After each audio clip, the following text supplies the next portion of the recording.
एक लड़की की धूमधाम और रीति रिवाज के साथ शादी होती है। शादी होने के बाद दुल्हन को दूल्हे की गाड़ी में बैठा दिया जाता है और सभी लोग उसे विदा करने लगते हैं। लेकिन तभी अचानक से यहाँ पर जो दूल्हा होता है वह अपनी गाड़ी से बाहर निकलता है और अपने ससुराल वालों की तरफ अजीब निगाहों से देखने लगता है। तभी यहाँ पर जो लड़की का पिता होता है वह एकदम से अपने दामाद के हाव भाव समझ जाता है और उसके बाद कहता है कि आइए, आपको मुझे कुछ बताना है।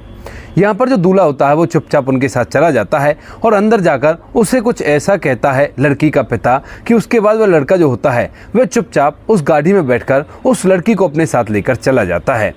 कौन था वह दूल्हा और किस वजह से डोली में बैठने के बाद वह बाहर निकला था और क्या कहा था उससे उसके ससुर ने, पूरी सच्चाई के बारे में जानने के लिए वीडियो को अंत तक जरूर देखें। उत्तर प्रदेश लखनऊ के पास ही के गांव में एक लड़की रहा करती है जिसका नाम होता है शीतल। शीतल जो कि देखने में काफ़ी ज़्यादा खूबसूरत है। उसने ग्रेजुएशन कर ली है और उसकी उम्र 22 साल है। वह शादी की उम्र भी हो गई है, लेकिन उसकी ज़िंदगी में बहुत सारे दुख हैं। इन दुखों में से एक दुख ये भी था कि उसकी माँ उसके जन्म के समय ही उसे इस दुनिया में अकेला छोड़कर चली गई थी। क्योंकि यहाँ पर जब उसकी माँ उसके जन्म के समय पर इस दुनिया से गई थी तो उसका जो पिता होता है वह अपनी बेटी को ही, अपनी पत्नी को इस दुनिया से जाने का जिम्मेदार समझता है और उसके बाद उससे एक अजीब सी नफरत करने लगता है। हालांकि वह उसे पाला पोसा करता, उसका ख्याल भी किया करता है, लेकिन ज्यादातर उससे बात नहीं किया करता है। शीतल एक संयुक्त परिवार के अंदर रहा करती थी, लेकिन शीतल का जो पिता होता है वो ज्यादातर यहाँ से दूर ही रहा करता है और दूर रहकर मेहनत मजदूरी किया करता है। अब जो शीतल होती है उसको उसके ताऊ ताई चाचा चाची ने पाल पोस कर बड़ा किया था और इसके बाद वह काफ़ी ज़्यादा परेशान रहती है, क्योंकि छोटी छोटी बातों पर जो माता पिता कर दिया करते हैं वो चाचा ताऊ नहीं कर दिया करते। ऐसा ही कुछ इसके साथ होता रहता है, लेकिन फिर भी ये जैसे तैसे करके बड़ी हो जाती है और ज़िंदगी में खुशियों को ढूंढने लगती है। यहाँ पर उसे खुशी मिलती है अपने मामा के यहाँ पर, क्योंकि उसके मामा मामी उसे अपनी बेटी ही समझा करते हैं और जब भी कभी वो वहाँ पर चली जाया करती तो उसकी हर छोटी मोटी इच्छाओं को भी पूरा किया करते हैं। मामा की एक लड़की होती है जिसका नाम प्रियंका होता है और प्रियंका के साथ वो बहन की तरह वार्तालाप किया करती है। अब धीरे धीरे जब समय बीतता है तो समय के साथ साथ यहाँ पर उसकी जो मामा की लड़की होती है उसकी शादी का दिन आ जाता है, क्योंकि उसकी शादी एक करण नाम के लड़के से मामा मम्मी ने तय कर दी थी। और उसके बाद ये बात जब शीतल को पता चलती है तो उसके बाद शीतल भी बड़ी खुश होती है और यहाँ पर शीतल को वहाँ पर बुलाया भी जाता है। दरअसल निमंत्रण तो परिवार के लिए आया था, लेकिन शीतल के परिवार में से और कोई शादी में नहीं जाता है, क्योंकि वो लोग शीतल के मामा मम्मी से काफ़ी ज़्यादा जला भुना करते थे, क्योंकि शीतल के मामा मम्मी से उन लोगों की बना नहीं करती थी। इसके बाद जो शीतल होती है वह इन सभी बातों को पीछे छोड़कर अपने मामा की लड़की की शादी में चली जाती है। बड़ी खुश होकर वह वहां पर जाती है और अपने मामा की लड़की से बहुत सारे मजाक करती है, हंसी ठिठोले करती है और धीरे धीरे कुछ समय बीतता है। समय के साथ साथ अब शादी का दिन नजदीक आ जाता है और शादी के दिन यहाँ पर जब शीतल अच्छी तरह से तैयार होती है तो तैयार होने के बाद हंसी ठिठोले करती हुई अपने मामा की लड़की प्रियंका से अपनी मामी के सामने कहने लगती है कि बहन, अगर तुझसे पहले जीजाजी ने मुझे देख लिया तो कहीं ऐसा ना हो वो तुझे छोड़कर मुझसे शादी करने के लिए जिद करने लगे। इस बात को सुनकर जो शीतल की मामी होती है वह मुस्कुराने लगती है और कहती है कि कोई बात नहीं बेटी, अगर ऐसा हो जाएगा तो भी हमें कोई समस्या नहीं है, क्योंकि तुम भी तो हमारी बेटी हो। इस बात को कहकर वो हंसी में टाल देती है और इसके बाद यहाँ से सीधा अपने काम धंधे में लग जाती है। लेकिन जैसे ही फेरों का समय आता है और यहाँ पर पंडित जी कहते हैं कि लड़की को बुलाया जाए, तो उसके बाद यहाँ पर जो शीतल की मामी होती है वह अपनी बेटी प्रियंका को ढूंढने के लिए उसके कमरे में जाती है, लेकिन वहां पर उसका कोई भी अता पता नहीं होता। इसके बाद यह बात वह अपने पति को बताती है और उसका पति भी अपनी बेटी को इधर उधर ढूंढने लगता है, लेकिन ढूंढने से भी जब कहीं भी बेटी उन्हें नहीं मिलती है तो अभी तक ये बात फैमिली के अंदर ही थी। तो उसके बाद वो लोग काफी ज्यादा परेशान होते हैं और तभी यहाँ पर जब प्रियंका के मामा काफी ज्यादा उदास बैठे हुए थे कि अब क्या करें, क्योंकि चारों तरफ बदनामी हो जाएगी, क्योंकि उनके पास भी अच्छा खासा रुपया पैसा है और जिस लड़के से लड़की की शादी होने वाली है उस लड़के के पास भी अच्छा खासा रुपया पैसा है और वो बड़ा ही कारोबारी है। तो इस बात को सोचते हुए यहाँ पर जब शीतल का मामा बैठा हुआ था तो तभी उसकी नज़र शीतल पर पड़ती है और उसके बाद वह कहने लगता है अपनी पत्नी से कि क्यों ना हम शीतल को भी फेरों पर बैठा दें और इसी से उसकी शादी करा देते हैं। वैसे भी फेरे घूंघट में हो रहे हैं तो किसी को क्या फर्क पड़ना है। इस बात को सुनकर यहाँ पर मामी थोड़ी देर के लिए सोचती है और सोचने के बाद उसे भी लगने लगता है कि अब तो यही रास्ता है उसके परिवार की इज्जत को बचाने का और साथ में दूल्हे के परिवार की इज्जत को बचाने का। तो उसके बाद यहाँ पर शीतल की मामी शीतल के पास जाती है और उसके सामने हाथ जोड़ती है, कहती है कि बेटी आज आज मना मत कर देना, मुझे तुमसे बहुत ज़रूरी काम है। तो शीतल कहती है कि मामी हाथ मत जोड़ो, बताओ आपको क्या काम है। तो यहाँ पर जो शीतल की मामी होती है वो उसे बताती है कि बेटी ऐसे ऐसे जो तेरी प्रियंका बहन होती है वह तो इस घर को छोड़कर चली गई है, न जाने कहाँ चली गई। अब तुझे ही हमारी लाज बचानी होगी, क्योंकि अगर बारात यहाँ से वापस लौट गई तो बहुत ही गलत हो जाएगा, हमारे साथ साथ में लड़के वालों के परिवार की भी इज्जत दांव पर लग जाएगी। अब इस बात को सुनकर यहाँ पर जो शीतल होती है वह सोचने लगती है और कहती है कि नहीं मामी, मैं ऐसा कैसे कर सकती हूँ, मेरी बहन का घर बसना चाहिए था, उसकी जगह मैं अपना घर कैसे बसा सकती हूँ। लेकिन तभी मामी कहने लगती है कि बेटी अगर वो घर बसाना चाहती तो घर के अंदर होती, वो तो किसी के साथ भाग गई है और मुझे पक्का पता है ये वही लड़का होगा जिससे प्यार के बारे में बता रही थी। लेकिन हमने और तुम्हारे मामा ने उसे धमका दिया था और वह शादी के लिए तैयार हो गई थी, लेकिन हमें नहीं पता था कि वो ऐसा करेगी, वरना हम उसकी शादी बिल्कुल भी नहीं कराते। अब इस बात को सुनकर यहाँ पर शीतल मामले की गंभीरता को समझती है और ऐसा ही करती है जैसा उसके मामा मामी कहते हैं और उस फेरे पर बैठ जाती है। फेरे पर बैठने के बाद उसकी शादी हो जाती है और शादी के बाद जब शीतल को विदा करके गाड़ी में बिठा दिया जाता है तो उसके बाद यहाँ पर जब दूल्हा भी गाड़ी में बैठता है तो बैठने के बाद उसे कुछ ऐसा सवाल पूछता है जिसका जवाब शीतल नहीं दे पाती है, क्योंकि वह दूल्हा जो होता है वह प्रियंका से पहले से फोन पर बात किया करता था और बातों के दौरान यहाँ पर उसने उससे कुछ ऐसा कहा था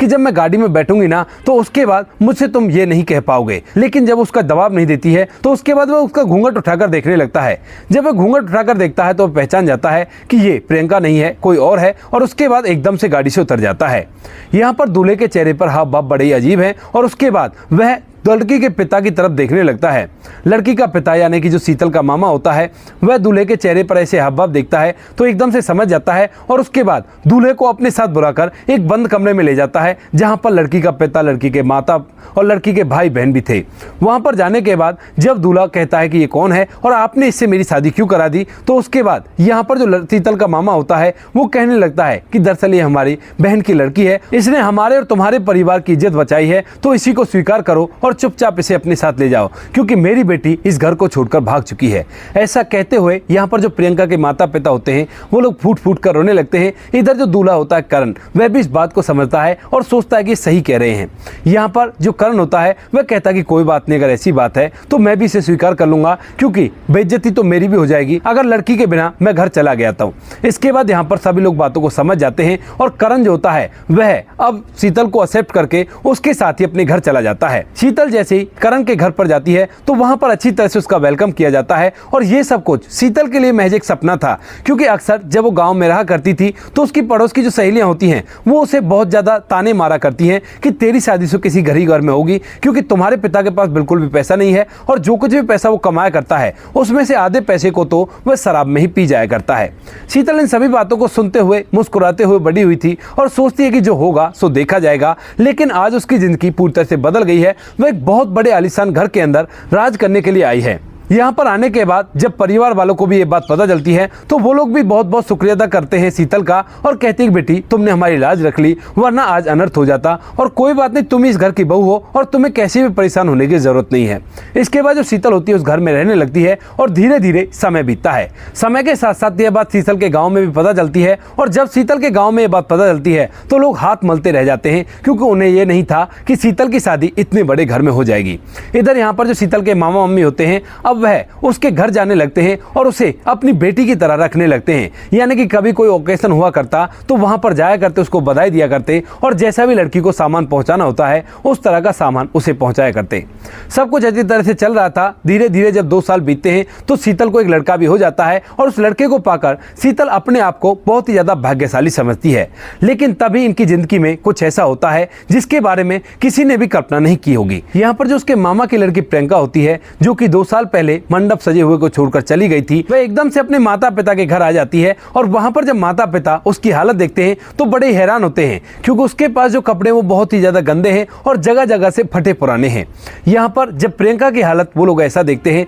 तो कहने लगते हैं कि अब तू यहाँ पर क्यों आई है, तूने उस टाइम पर तो हमारी इज्जत को दांव पर लगा दिया था, लेकिन यहाँ पर अब क्या है तुम्हारा। तो उसके बाद यहाँ पर जो प्रियंका होती है वो अपने मम्मी पापा को पूरी कहानी बताती है। कहती है कि मम्मी पापा, वो दरअसल मैं उस लड़के से प्यार किया करती थी और उसी के साथ जीवन जीना चाहती थी, तो इसीलिए मैं घर को छोड़कर चली गई। लेकिन अब वहां पर जाने के बाद जब मैंने उससे शादी कर ली तो शादी के कुछ ही दिनों बाद मेरा पति एक हादसे में इस दुनिया को छोड़कर चला जाता है। और उसके बाद जब मैं अपने ससुराल वालों के पास जाती हूँ तो वो लोग मुझे एक्सेप्ट करने से मना कर देते हैं। अब आप लोगों से भी रूठ कर गई थी तो यहाँ पर भी नहीं आ सकती थी, इसीलिए मैं इधर उधर अपना समय व्यतीत करती हूँ। लेकिन धीरे धीरे जब समय बीतता है तो समय मुझे सब कुछ सिखा देता है और मुझे लगता है कि अब तो मुझे माता पिता के पास जाना ही होगा, क्योंकि वहाँ पर लोग बार बार मेरा फायदा उठाना चाहते हैं और मैं इस चीज़ के लिए बार बार इनकार करती रहती हूँ। जहाँ पर भी मैं काम देखा करती वहाँ पर लोग गलत निगाहों से मुझे देखा करते और इसी वजह से मैं वहाँ से तो आपके पास आई हूँ, आप मुझे माफ़ कर दो और घर के अंदर रख लो। लेकिन यहाँ पर जो मम्मी पापा होते हैं वह उसकी इस बात को बिल्कुल भी नहीं सुनते हैं और कहते हैं कि निकल जाओ यहाँ से, जब तुमने उस दिन ही हमारी इज्जत नहीं रखी तो अब यहाँ पर क्या लेने के लिए आए हो। हमारी तो एक ही बेटी है जिसका नाम शीतल है और वो अपने पति के साथ अच्छी तरह से समय व्यतीत कर रही है। अब इस बात को सुनकर प्रियंका अपनी आंखों में आंसू लेकर उस घर से तो निकल जाती है, लेकिन सीधा अपनी बहन शीतल के यहाँ पर पहुंच जाती है और वहां पर जाकर दरवाजा खटखटा देती है। अब जैसे दरवाजा खटखटाया जाता है तो घर के अंदर शीतल और उसका पति करण दोनों के दोनों मौजूद थे। और जैसे शीतल दरवाजा खोलती है तो यहाँ पर सामने अपनी बहन को इस हालत में देखकर बड़ी हैरान हो जाती है, लेकिन वो उससे सगी बहन की तरह प्यार किया करती थी तो उसे घर के अंदर ले जाती है। करण जैसे प्रियंका को देखता है तो देखने के बाद वह भी उसे पहचान जाता है और कहने लगता है कि अब तुम यहाँ पर क्या लेने के लिए आई हो, निकल जाओ यहाँ से। लेकिन तभी यहाँ पर जो प्रियंका होती है वो एकदम से उसके सामने हाथ जोड़ती है, कहती है कि करण देखो मैंने बहुत बड़ी गलती की है और मुझे भी इस बात का पछतावा है, लेकिन क्या करूँ, मैं एक लड़के से प्यार किया करती थी और मेरी जगह अगर तुम होते तो तुम क्या करते, क्योंकि घर वालों ने जबरदस्ती बोल दिया था। इसके बाद करण तो चुप हो जाता है, लेकिन वहीं पर जो प्रियंका होती है वो कहने लगती है देखो अब मैं पूरी तरह से बेसहारा हूँ और किसी भी तरह से तुम मुझे घर के अंदर रख लो, मैं आपके घर का काम काज कर दूंगी और आपसे कोई भी सामान के लिए नहीं कहूंगी, क्योंकि मुझे केवल एक सहारे की जरूरत है, माता पिता ने साथ रखने से मना कर दिया है। अब इस बात को सुनकर करण तो मना करने लगता है, लेकिन शीतल उसे अपनी बहन समझा करती थी और उसे उस पर तरस आ जाता है। वह अपने पति से कहने लगती है देखिए जी, आपने मुझसे कहा था कि आपने जो मेरी इज्जत बचाई है उसके लिए मैं तुम्हें कुछ भी दे सकता हूँ, एक चीज मुझे मांग लो, और मैंने आपसे मना कर दिया था। क्योंकि यहाँ पर जब शीतल उस घर के अंदर आ गई थी तो करण को इस बात की इतनी खुशी थी कि उसकी इज्जत बच गई, तो उसने शीतल से कहा था कि तुमने मेरी इज्जत बचाई है और इज्जत बचाने के एवज में तुम्हें जो कुछ मांगना है वो मांग लो, तुम मांग सकती हो। तो यहाँ पर शीतल ने मना कर दिया था, कह दिया था कि टाइम आने पर मांगूंगी, और आज वो उससे कहने लगती है कि मैं आज मांगती हूँ आपसे कि मेरी बहन को इसी घर के अंदर रहने दो, क्योंकि ये बेसहारा है और इसका कोई भी सहारा नहीं है। इसके बाद यहाँ पर जो करण होता है वह मजबूरन उससे कह देता है कि ठीक है रख लो, लेकिन देख लेना इस बात का हर्जाना तुम्ही को भुगतना पड़ेगा और तुम्हें बहुत कुछ सहन करना पड़ेगा। लेकिन शीतल कहती है कि कोई बात नहीं, जो भी होगा सो देखा जाएगा। इसके बाद जो शीतल होती है वो प्रियंका को वहीं पर रखने लगती है और इस बार जब उसके मामा मामी आते हैं अपनी बेटी को देखने के लिए शीतल को, उसी दौरान उन्हें प्रियंका भी यहाँ पर मिलती है और जब प्रियंका उनकी तरफ मुस्कुराकर चलती है तो वो लोग उससे मुंह मोड़ लेते हैं और अपनी बेटी शीतल के पास जाकर कहते हैं कि बेटी तुमने इस मनुष्य को यहाँ पर क्यों रखा है। तो उसके बाद जो शीतल होती है वह उन्हें समझाने लगती है, कहती है कि माँ बाबू जी ये बहुत ही ज्यादा परेशान है और ये तो नौकरानी बनकर घर में रहने के लिए बोल रही थी, तो इसी वजह से मेरी बहन है ना, मैं इस बात को सहन नहीं कर पाई। इस बात को कहते हुए शीतल की आंखों में आंसू आ जाते हैं। इधर यहाँ पर जो उसके मामा मामी होते हैं उनकी आंखों में भी आंसू आ गए थे। वह कहने लगते हैं कि बेटा प्यारी तो ये हमें भी लगती है, लेकिन इसने काम ही ऐसा किया है कि हम चाहकर भी इसे अपने साथ नहीं रख सकते। तभी यहाँ पर जो शीतल होती है वो कहती है कि मामा मामी आपकी बात तो ठीक है, लेकिन इंसान से गलती हो जाया करती है और इसकी गलती जो हुई थी उसका तो ऊपर वाले ने इसे इतना बड़ा परिचय दे दिया है, तो आप लोग इसे इस तरह से क्यों परेशान कर रहे हो। रहने दो, जो कुछ भी इसने किया था उसकी सजा इसे बहुत ज्यादा मिल चुकी है, तो आप इसे अब माफ कर दो और इसे अपने साथ रख लो। इसके बाद यहाँ पर जो शीतल के मामा मम्मी होते हैं वह प्रियंका को उसके कहे से अपने साथ रखने के लिए तैयार हो जाते हैं और उसे वहां से अपने घर ले जाते हैं। कुछ ही दिनों बाद यहाँ पर जो शीतल होती है अपने ही पड़ोस के रहने वाले एक लड़के को देखती है और उससे अपनी बहन की शादी कराने के लिए बोलने लगती है, क्योंकि उस लड़के की शादी तो हो गई थी, लेकिन शादी के 2 महीने बाद उसकी पत्नी किसी और के साथ भाग गई थी। अच्छा खासा रुपया पैसा उसके पास था और रुपये पैसों में वो शीतल के पति करण की तरह ही बराबर था। तो उसके बाद वह वहाँ पर बात कर लेती है और बात करने के बाद अपनी बहन प्रियंका की शादी धूमधाम और रीति रिवाजी के साथ उसी लड़के के साथ करा देती है और वहीं पर उसे रखने लगती है। प्रियंका आज तक भी अपनी बहन शीतल का बहुत बहुत धन्यवाद करती है और कहती है कि बहन अगर तू नहीं होती तो मेरी जिंदगी पूरी तरह से तबाह हो जाती। इधर यहाँ पर जो करण होता है वह भी अपनी पत्नी की बुद्धि की दाद देता है और कहता है कि तुम तो बहुत ही अच्छी हो और तुमने तो सभी बातों को इस तरह से संभाल लिया और परिवार दोबारा से एकजुट होकर रहने लगा। कुछ ही दिनों में प्रियंका को भी लड़का हो जाता है और उसके बाद दोनों बहनें आज तक भी उसी जगह के अंदर अपना जीवन हंसी खुशी व्यतीत कर रही हैं और कोई भी कैसी भी दिक्कत नहीं है। हर त्योहार पर उसके माता पिता दोनों के आया करते और दोनों को अपनी बराबर बेटियों का दर्जा देते हुए अच्छी तरह से ट्रीट किया करते। तो दोस्तों ये थी आज की कहानी। आपको जैसी भी लगी हो कमेंट सेक्शन में बता देना। वीडियो अगर अच्छी लगी हो तो वीडियो को लाइक और चैनल को सब्सक्राइब जरूर करें, ताकि हमें थोड़ा सा हौसला मिल सके आप लोगों के लिए ऐसी अच्छे वीडियो बनाने के लिए। इन कहानियों को सुनाने का उद्देश्य किसी को परेशान करना बिल्कुल भी नहीं है। ये कहानी आपको इसलिए सुनाई जाती है ताकि आप लोग इन कहानियों में से कुछ ना कुछ सीख सको और अपने जीवन में उस चीज़ को अप्लाई कर सको। मिलते हैं किसी नेक्स्ट वीडियो नए टॉपिक के साथ। तब तक के लिए जय हिंद, जय भारत, जय हिंदुस्तान।